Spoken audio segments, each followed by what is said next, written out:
আসন্ন ত্রয়োদশ জাতীয় সংসদ নির্বাচনকে সামনে রেখে যশোর ১ শার্শা আসনে ধানের শীষের মনোনয়নপ্রাপ্ত পদপ্রার্থী মফিকুল হাসান তৃপ্তির উঠান বৈঠক শান্তিপূর্ণভাবে অনুষ্ঠিত হয়েছে।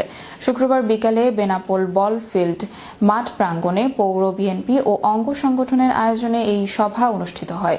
উঠান বৈঠক অনুষ্ঠানটি সভাপতিত্ব করেন বেনাপোল পৌর বিএনপির সভাপতি নাজিম উদ্দিন।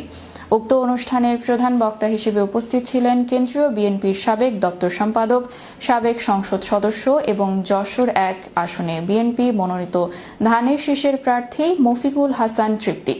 বিশেষ অতিথি হিসেবে উপস্থিত ছিলেন শার্শা উপজেলা বিএনপির সিনিয়র সহসভাপতি মহসিন কবির, সাংগঠনিক সম্পাদক আশরাফুল আলম বাবু, বেনাপোল পৌর বিএনপির সাধারণ সম্পাদক আবু তাহের ভারত, সাংগঠনিক সম্পাদক আব্দুল আহাদ, যশোর জেলা যুবদলের যুগ্ম আহ্বায়ক ইমদাদুল হক ইমদা ও উপজেলা যুবদলের যুগ্ম আহ্বায়ক আল মামুন বাবলু।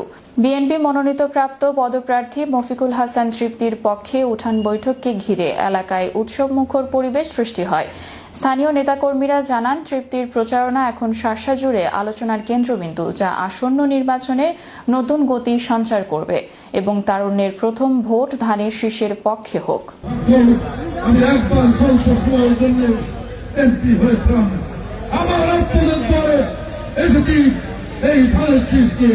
আমার ম্যাডাম, আমার মা, আমার নেতা তারেক রহমান, শহীদ রহমান, উনি কবর থেকে দোয়া করেছেন আমার জন্য, তৃপ্তিকে ধানের শীষ দাও, তৃপ্তি ধানের শীষের মর্যাদা রাখবে, তৃপ্তি ধানের